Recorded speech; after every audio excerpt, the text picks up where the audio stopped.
nós vamos falar sobre as Olimpíadas de Deus e as Olimpíadas do homem.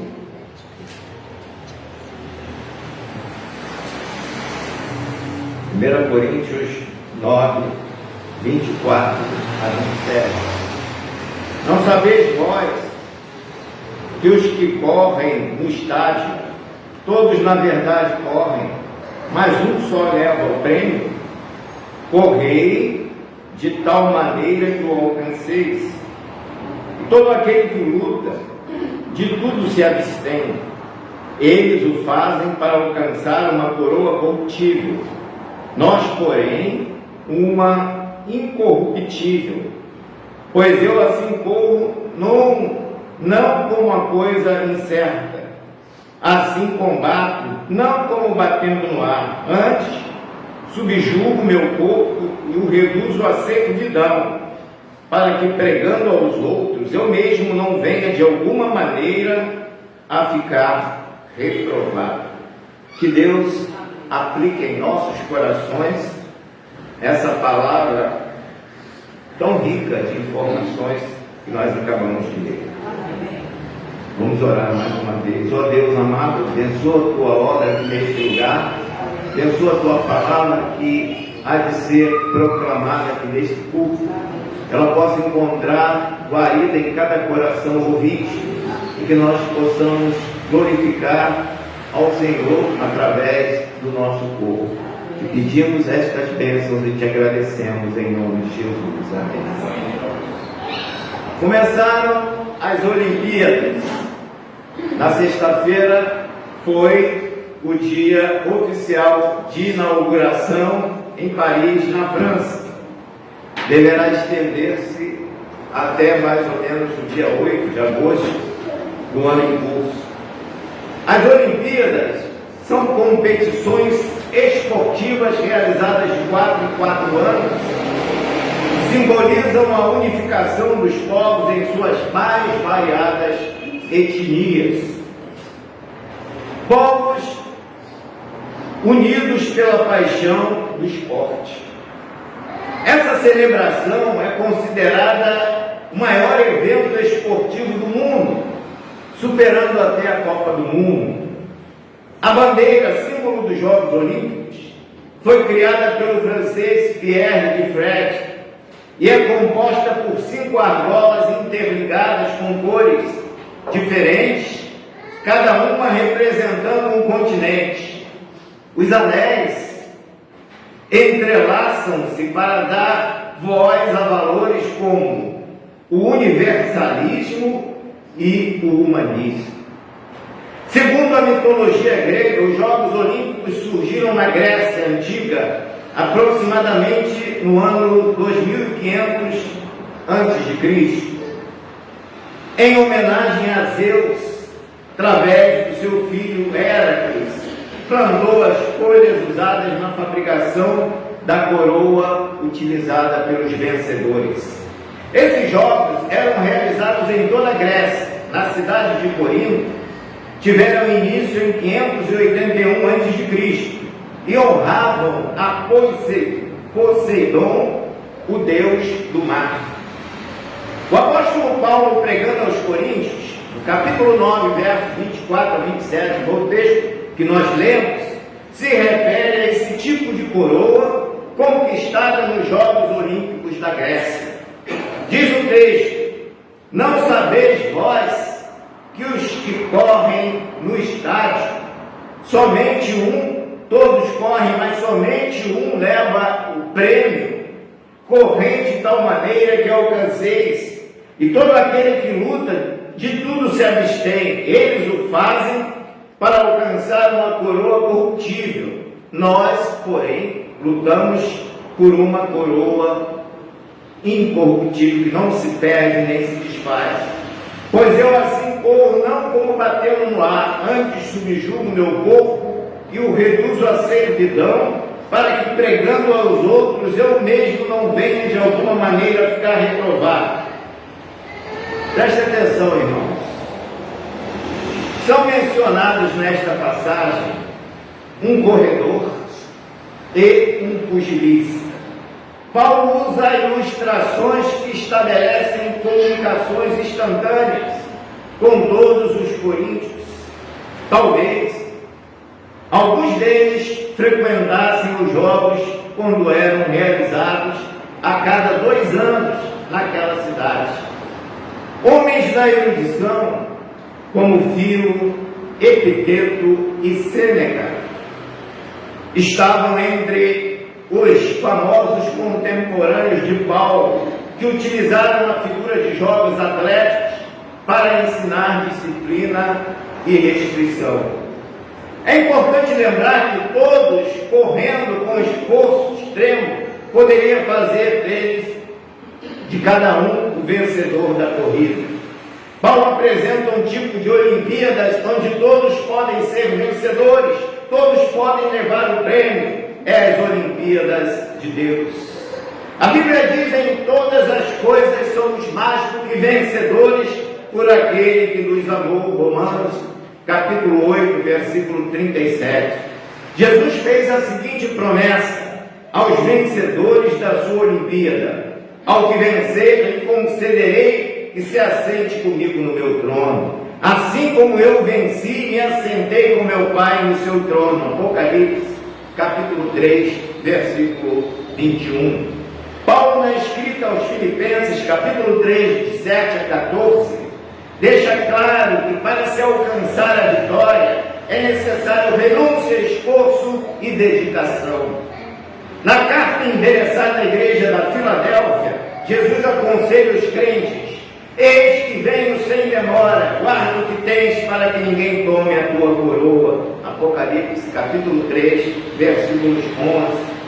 É importante, irmãos, frisar que Olimpíadas elaboradas por homens podem sofrer interferências externas que as impeçam de serem realizadas, tais como guerras, epidemias, enchentes, terremotos e outras catástrofes provocadas pelo homem ou até mesmo pelo próprio Deus, para punir os pecadores que estão desobedecendo a sua palavra.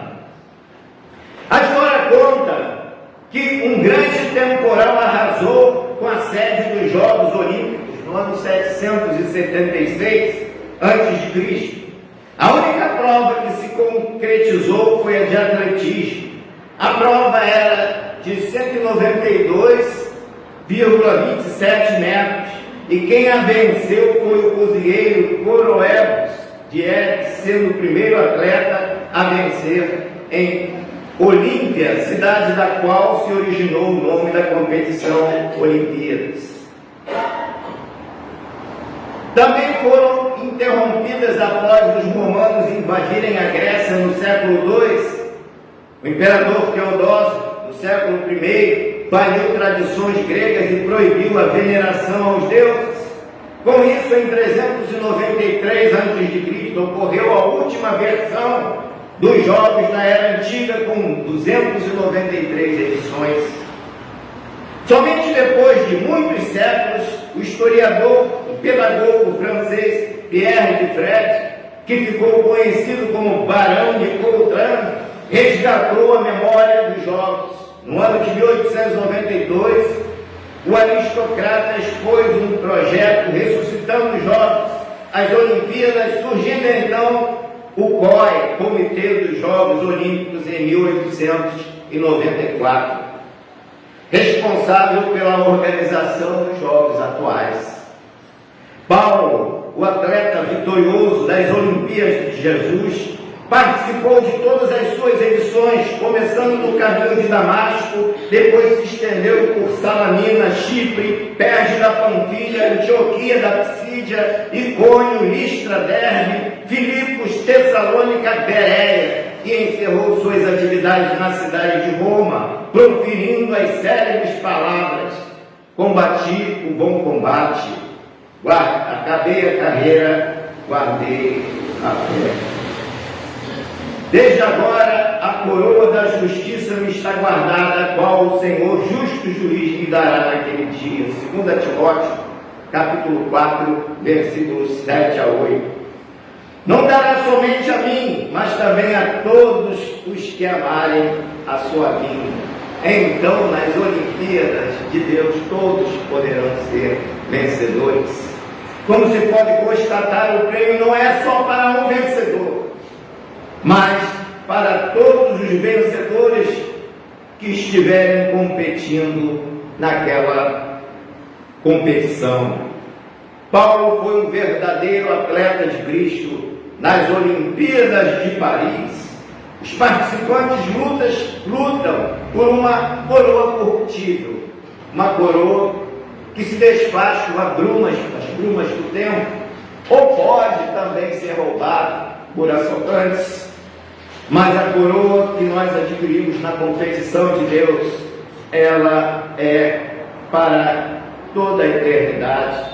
Nas Olimpíadas de Deus, a coroa é incorruptível, ela é eterna. Vou citar mais um exemplo de um atleta de Deus bem sucedido em uma de suas Olimpíadas. Trata-se do profeta Elias. Nas Olimpíadas de Samaria, esta edição ocorreu no ano 850 a.C. Elias era o único membro da sua seleção e enfrentava 450 profetas de Baal e 400 profetas de Aserá, num total de 850 adversários. Embora parecesse impossível ganhar uma medalha, o profeta deu um verdadeiro show de fé para todos os que assistiam os Jogos Olímpicos no estádio do Monte Carmelo. Enquanto a seleção de Baal fazia tudo para chamar a atenção do seu Deus, Elias ficava despreocupado aguardando a sua prova. Perto do meio-dia, não aguentava mais a espera e começou a zombar da oposição. Vamos lá, turma, gritem, pode ser que esse Deus esteja falando ou que tenha empreendido alguma viagem, quem sabe alguma coisa para fazer. Pode ser que esteja num pesado sono. Gritem para ver se ele acorda. Diz a Bíblia que eles clamavam a grandes vozes e se retalhavam com facas e com lancetas conforme o seu costume, até derramarem sangue sobre si. 1 Reis, capítulo 18, versos 27 a 28. Finalmente a hora de Elias chegou. O juiz deu sinal para iniciar sua prova de fé e intimidade com Deus. O profeta chamou a atenção de todos os espectadores, pediu para molharem o altar com 4 cântaros de água 3 vezes. Era realmente um homem de fé e de coragem. A água corria ao redor do altar e ainda até o rei encheu-se d'água. Sucedeu, pois, que oferecendo-se a oferta de manjares, o profeta Elias se chegou e disse: Ó Senhor, Deus de Abraão, de Isaque e de Israel, manifeste-se hoje que tu és Deus em Israel, e que eu sou teu servo, e conforme a tua palavra fiz todas estas coisas.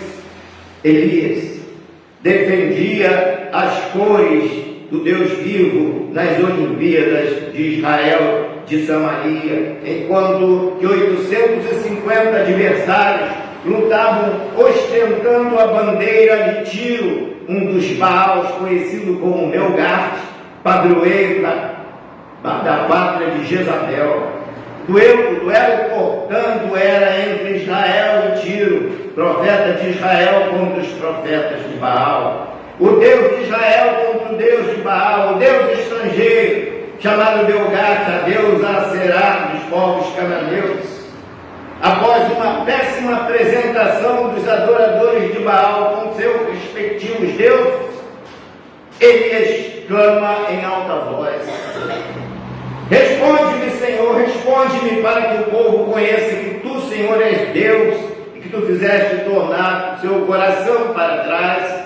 Então caiu o fogo do Senhor e consumiu o holocausto e a lenha e as pedras e o pó, e ainda lambeu a água que estava no rio, que vendo todo o povo caiu sobre seus rostos e disse: Só o Senhor é Deus, só o Senhor é Deus. Quem quiser ver esta passagem, ela está inserida no capítulo 18 de 1 Reis, versos 37 a 39.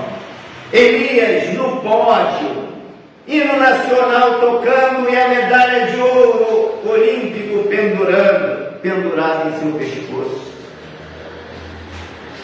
Mandou executar todos os membros da outra seleção. Era assim que as vitórias eram celebradas nas Olimpíadas daqueles dias. Sua vitória estava completa, pensava Elias. Naquela noite, deitado em sua cama, o profeta saboreava a grande vitória, quiçá beijando a medalha, símbolo da grande conquista. Seu pensamento viajava com satisfação, via a rainha Jezabel arrumando suas malas para ir embora, abdicando-se do trono, humilhada pela derrota. Mas eis que naquela hora a campainha toca. Era um mensageiro do palácio. Seria um convite para uma recepção de gala ao grande vencedor? Não, infelizmente era uma ameaça de morte, vinda direta do trono de Israel. De repente, o mundo do profeta desabou, como diriam os seguidores do Deus Brahma, botaram água no chope de Elias. Depois de uma das maiores conquistas do registro bíblico, Elias entrou num buraco negro e veio a derrota, o desânimo, a depressão. Parecia que estava num beco sem saída. Mas é aqui que realmente começa a nossa história. É uma história que se repete a cada segundo na vida de alguém. Qualquer pessoa pode viajar do céu ao inferno em questões de segundos. Uma jovem noiva, para tornar o seu casamento mais charmoso e badalado, resolveu pousar de helicóptero no local da cerimônia. Acontece que o helicóptero caiu entre o voo e a queda. A noiva passou do céu ao inferno em questão de segundos, mas felizmente ela não morreu, nem se feriu, voltando de novo ao céu para a realização da cerimônia. Muitos disseram: isso é incrível. Dr. Alan Mayaps, professor do Seminário do Sul, narrou um fato que ele viu nos telejornais norte-americanos. Já há alguns anos, um homem gostava muito de paraquedismo. Não era novato na coisa, era experiente. Na verdade, já tinha até alguma experiência. Planejou com os amigos que saltariam certo dia, filmando toda a emoção nas alturas. Os amigos concordaram. No dia combinado, lá estavam todos eles. Saltariam primeiro, enquanto ele filmaria tudo. Por fim, ele próprio saltaria. Assim fizeram. Os amigos saltaram, um por um. O homem filmava tudo. Por último, ele próprio saltou com a câmera ligada, filmando todos os amigos bem baixo. Seria uma história de filmagem como outra qualquer, não fosse um pequeno detalhe. O homem esquecera de levar o paraquedas. E só se deu conta disso quando já estava em pleno ar. Foi assim, em pânico, em queda livre até chocar-se contra o solo. Levou a câmera filmando, mas esqueceu-se do paraquedas. As redes de televisão norte-americanas mostraram a tragédia detalhadamente. Foi a grande manchete de todos os telejornais do dia. Notou-se que quando o homem percebeu que estava sem paraquedas, a câmara começou a tremer e agitar-se em desespero ante a queda final. O mesmo se dá com muita gente deste mundo. Vive valorizando o supérfluo e se esquece do essencial. Ocupa-se do periférico e não percebe que deixou de lado aquilo que é central, que é mais importante.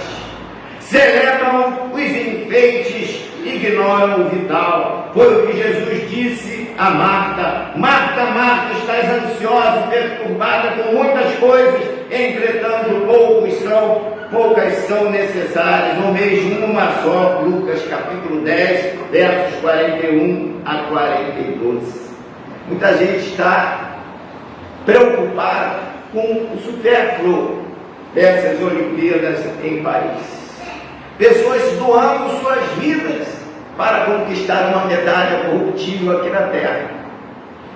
E não tem tempo para lutar por uma coroa incorruptível dada por Deus nas suas Olimpíadas. Aliás, nem se interessam por ela. Infelizmente, quando descobrir esta realidade, a decepção vai ser como a daquele paraquedista que filmou todos, mas esqueceu de levar paraquedas. Meus irmãos, nós precisamos priorizar as Olimpíadas de Deus. Marta estava ansiosa por coisas periféricas, não tão importantes como aquelas em que Maria priorizava. Por priorizar coisas menos importantes em relação a outros, de bem maior relevância e extrema necessidade para as nossas vidas, é que de céu a nossa vida muda para o inferno. Aconteceu com Jonas, que por desobedecer a Deus foi tragado por um enorme peixe que o levou às profundezas do oceano.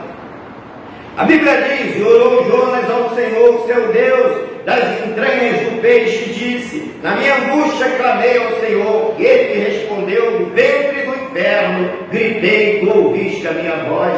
Jonas capítulo 2, versículo 1 a 2. Foi assim com Davi, depois de adulterar com Batseba, tramou cruelmente a morte do marido desta, para que este não descobrisse que sua mulher o traíra. Davi, desesperado pela dor e o remorso, clama ao Senhor nestes termos: tem misericórdia de mim, ó Deus, segundo a tua benignidade, apaga as minhas transgressões, segundo a multidão das tuas misericórdias. Salmo 51, versículo 1. No Salmo 32 ele confessa: enquanto eu me calei, envelheceram os meus ossos pelo meu bramido todo dia, porque de dia e de noite a tua mão pesava sobre mim e o meu humor se tornou em sequidão de estio. Mas confessei-te o meu pecado e a minha maldade não encobri. Dizia eu: confessarei ao Senhor as minhas transgressões e tu perdoarás a maldade do meu pecado. Davi, um homem segundo o coração de Deus, viveu um verdadeiro inferno depois do pecado. Na luta contra Golias ele era o gigante, mas na luta contra o desejo da mulher de Urias ele foi um Adão. Sansão também teve sua experiência de conhecer o céu e o inferno. Na luta contra os filisteus era o homem mais forte do mundo, mas quando via um rabo de saia se tornava frágil como um cordeiro. A força de Sansão não estava no seu cabelo, e sim na obediência à palavra de Deus. Quando começou a desobedecê-la, perdeu as forças, como aconteceu com todo servo de Deus que desobedeceu a sua palavra e continua desobedecendo. Mas voltando à história do medalhista Elias, depois de atingir o céu, desceu ao inferno, ao ser ameaçado por uma rainha que era personificação do mal, pois matava pessoas como se mata insetos, sem nenhum temor a Deus e a vida humana. O livro de 1 Reis, capítulo 19, versos 1 a 4, traça pelo menos 4 degraus de escada que descem para se encontrar com as trevas da depressão.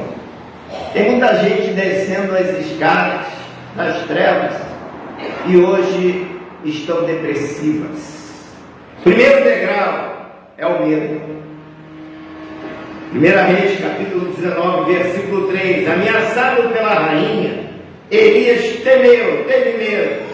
Há quem defenda que Elias teria razão, pois Jezabel matara centenas de profetas do Deus vivo. Mesmo assim, depois de grande vitória no Monte Carmelo, foi uma resposta irracional de animal, mesmo de besta. Aliás, por falar em besta, no círculo esportivo é comum se falar que quando o técnico escala mal o time e perde o jogo, ele é uma besta. Mas quando arma o time e consegue uma bela vitória, ele é bestial. O imperador romano, no capítulo 13 de Apocalipse, é identificado como a besta provindo das nações, enquanto que a bestinha menor subiu da terra, por quase unanimidade da conclusão dos intérpretes, é identificada como a organização religiosa imperial, a Cúria Romana, constituída por sacerdotes que trabalhavam para convencer as pessoas a prestarem culto ao imperador. Todas as bestas são irracionais, e nada mais irracional do que depois de subir ao pódio, depois de vencer 850 adversários, correr de uma mulher. Foi o que fez o profeta. Fugiu daquela que queria matar o seu povo. A fuga é o segundo degrau do declínio. Elias fugiu de Jezabel, fugiu de Deus e acabou fugindo de si próprio. É bom lembrar as palavras de Jesus proferidas e registradas por Mateus no capítulo 17, versículo 28. Não temais os que matam o corpo e não podem matar a alma. Pelo contrário, temei antes aquele que pode destruir no inferno tanto a alma quanto o corpo. Elias saiu desanimado, pegou a rodovia de Samaria até Berseba. Eram 150 quilômetros de caminhada. Aí ele já não estava correndo, ele estava caminhando por conta do medo. Veio a fuga e, em consequência da fuga, apareceu o desânimo. Por fim do desânimo veio a desistência, a depressão. Irmãos, é assim mesmo que acontece com o crente que começa a naufragar na fé. Primeiro vem o medo de alguma ameaça em sua vida, depois a fuga de Deus, de si mesmo e do problema que o ameaça. Essa atitude não resolve, pelo contrário, agrava o problema. Ter medo é natural, pois faz parte do mecanismo de defesa. Mas o que não podemos aceitar é o medo descontrolado que acaba virando pavor e pode gerar uma morte prematura. Dizem que quando temos muito medo de alguma coisa, começamos a liberar adrenalina e isso pode provocar um descontrole emocional de consequências inimagináveis para as nossas vidas e para a vida dos que nos cercam. Uma pessoa e até um animal percebem quando estamos com medo. Jezabel era pior do que um animal selvagem e, percebendo o pavor de Elias, iria abatê-lo com mais ferocidade. Mas Elias desceu mais um degrau, terceiro, o degrau do desespero. Ele ficou fora de si, não parou para pensar. Vejam a falta de coerência nas atitudes de Elias. Fugiu para salvar sua vida, largou tudo, largou medalha olímpica, largou a competição, largou a fé, desistiu de tudo para não morrer. Mas quando chegou ao seu destino, pediu para si a morte. Não é uma incoerência de um vencedor se desanimar das conquistas e desejar a morte? Faltou-lhe racionalidade. O profeta estava confuso. Nesse estado de confusão, o ex-competidor olímpico pisa o quarto degrau em seu declínio espiritual e moral. É o degrau da comparação. 1 Reis, capítulo 19, versículo 4. Em desespero, sentindo-se só, Elias, depois de pedir que Deus lhe tirasse a vida, assim se expressa: não sou melhor do que meus pais. Esta foi a razão que Elias apresentou para Deus matá-lo. Pode me matar, porque eu não sou melhor do que os meus pais. Mas quem disse que ele era melhor? O fato de que ele foi agraciado pela vitória no Carmelo, enquanto seus antepassados foram martirizados, foi porque Elias era uma grande personagem, era uma pessoa perfeita, ou foi por causa da graça de Deus e da misericórdia do Criador de todas as coisas? Ficar decepcionado consigo mesmo significa ter acreditado em si próprio. A comparação leva a dois extremos igualmente cobiçados pelo diabo: orgulho e desânimo. E nós? Quantos ministérios já foram prejudicados pela comparação? Quantas amizades foram estragadas? Quantos lares desestruturados? Qual é a solução? Graças a Deus a história não para por aqui. Deus, pela sua grande graça e misericórdia, vai ao encontro do seu profeta abalado, coloca uma escada naquele poço fundo e traz Elias para fora. Há também pelo menos 4 degraus que ajudam o desanimado a sair do buraco e renovar sua perspectiva de ânimo. O primeiro degrau de ascensão: satisfação das necessidades físicas.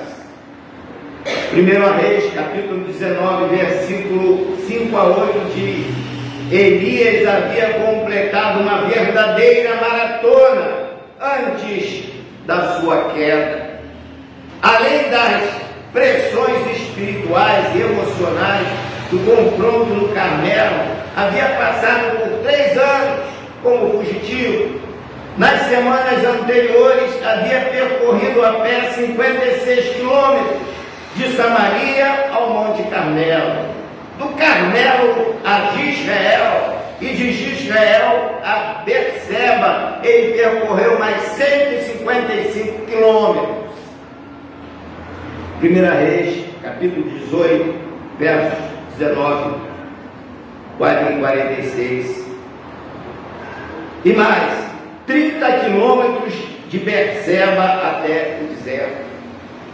Um roteiro exaustivo, somando a caminhada a 241 quilômetros. Já imaginaram caminhar 241 quilômetros a pé? Quantos dias Elias teria levado para fazer esta caminhada? O que é pior, com fome e com sede. Mas Deus supriu suas necessidades físicas, dando-lhe sono, água e comida. Cuidou do físico do profeta esgotado. Esse é o primeiro degrau, é cuidar da parte física. Um dos primeiros check-ups que devemos fazer quando estamos no fundo do poço é verificar o nosso bem-estar físico. Quantas horas estou dormindo? Estou comendo bem? Pratico algum esporte ou exercício físico? Muitas vezes o nosso estado emocional é produto de um descuido do nosso corpo físico. O segundo degrau de subida é estar a sós com Deus. Embora Elias estivesse fora da vontade de Deus, Deus lhe perguntou: o que fazes tu aqui, Elias? Às vezes estamos em lugares que não são apropriados para um servo de Deus estar. Elias estava dentro de uma caverna no Monte Horebe, aquele mesmo monte onde Moisés teve um encontro com Deus. Agora era a vez de Elias estar a sós com Deus. Deus não castigou o profeta por estar fora dos planos dele. Pelo contrário, vai ao encontro de Elias. Era o que Elias mais precisava, estar a sós com Deus para pensar, avaliar sua conduta, descansar no Senhor e se renovar diante dele. Quantas vezes nós estamos desanimados, pensando em abandonar tudo, largar o barco e seguir uma vida por conta própria? Mas Deus interveio, apareceu para Elias: o que fazes tu aqui, Elias? O que mais precisamos na hora do desânimo é de ter um encontro com Deus. Porque o desânimo representa uma perda de perspectiva de Deus. Se Deus é por nós, quem será contra nós? Romanos capítulo 8, versículo 31. Precisamos tirar um tempo para estar a sós com Deus. Para um casal aflito, talvez signifique escapar somente os dois, para estarem juntos, orarem, avaliando na presença de Deus suas vidas. Nada pode substituir um refrigério de tempo a sós com Deus.